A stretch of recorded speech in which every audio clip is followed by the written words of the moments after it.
சிறகடிக்க ஆசை தெரியல டுடே எபிசோடில் மீன் இருந்துட்டு இனிமேல் நான் அந்த வீட்டுக்கு போகவே மாட்டேன்னு சொல்லி பிடிவாதமாக இருக்காங்க.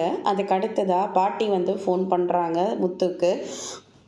முத்து இருந்துட்டு பாட்டி வேறு ஃபோன் பண்ணுறாங்களே, இப்போ நான் பாட்டிக்கிட்ட அப்பாவுக்கு நடந்த விஷயத்த சொல்லலாமா வேண்டாமா அப்படின்னு சொல்லிட்டு ரொம்பவே தயங்கி நின்றுட்டுருக்காரு. அதுக்கு அடுத்ததாக பார்த்திங்கன்னா யாருடா ஃபோனில் அப்படின்னு சொல்லிட்டு அண்ணாமலை கேட்கவும், அப்பா அது பாட்டி தான்ப்பா ஃபோன் பண்ணுறாங்க அப்படின்ற மாதிரியே சொல்கிறாங்க.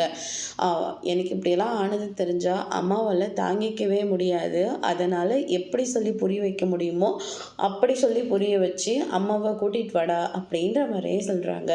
ஏன்னா இப்போ அம்மா இந்த வீட்டுக்கு வந்தால் மட்டும்தான் இந்த வீட்டில் இருக்கிற எல்லா பிரச்சனையும் ஒரு முடிவுக்கு வரும் அப்படின்ற மாதிரியே சொல்கிறாங்க. அதுக்கு அடுத்ததான் பார்த்திங்கன்னா நீங்கள் என்னத்தை மனசில் வச்சுக்கிட்டு இந்த வார்த்தையை சொல்கிறீங்கன்னு எனக்கும் நல்லாவே தெரியும். அந்த பூ கட்டுறவலை, அந்த தரித்திரம் பிடிச்சவலை மறுபடியும் இந்த வீட்டை கூட்டிகிட்டு வரலான்னு தானே நீங்கள் பிளான் போட்டுக்கிட்டு இருக்கீங்க. அதை நான் இனிமேல் உயிரோடு இருக்கிற வரைக்கும் நடக்கவே நடக்காது. அந்த பூசாரி அம்மா சொன்ன மாதிரி இப்போ நீங்கள் இந்த நிலமையில இருக்கீங்க. அதனால தான் அவளே புரிஞ்சுக்கிட்டு இந்த இடத்த விட்டு போயிட்டா போல இருக்குது. அதனால தான் ஹாஸ்பிட்டலில் கூட அவளை ஆளையே காணும். இப்போ உங்கள் அம்மா வந்துட்டா நான் அவளை சேர்த்துப்ப நீங்கள் நினச்சிக்கிட்டு இருக்கீங்களா? அது மட்டும் நடக்கவே நடக்காதுங்க அப்படின்ற மாதிரி சொல்கிறாங்க. அது என் அம்மா வந்ததுக்கப்புறமா அந்த வார்த்தையை யூஸ் பண்ணு அப்படியே சொல்லிட்டு பாட்டிக்கிட்ட சொல்லி பாட்டியை வர சொல்கிறாங்க.